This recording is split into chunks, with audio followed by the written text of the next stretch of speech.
Jehovah anonidao ini ningadai ndakamutenda kare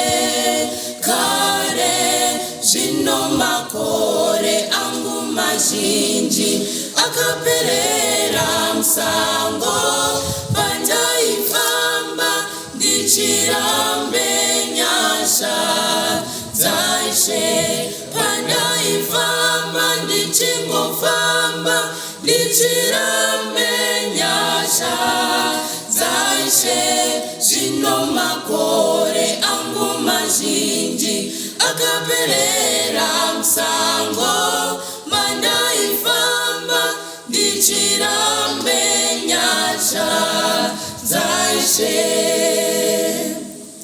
Dai waizviziva kuti Jehovha anokudawo iwe ungadai wakamutenda kare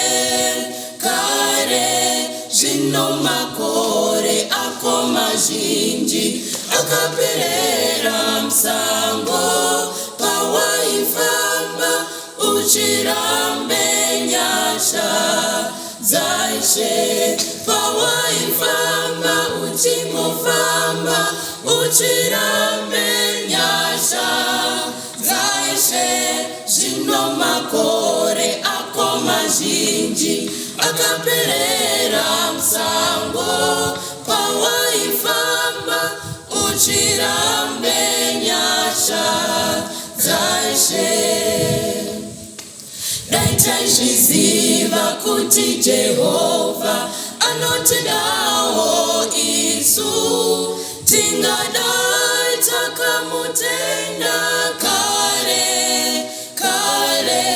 zvino makore edu mazhinji akaperera musango pataifamba tichirambe nyasha dzaishe pataifamba tichingofamba tichirambe nyasha dzaishe zvino makore edu mazhinji akaperera musango pataifamba tichirambe nyasha dzaishe.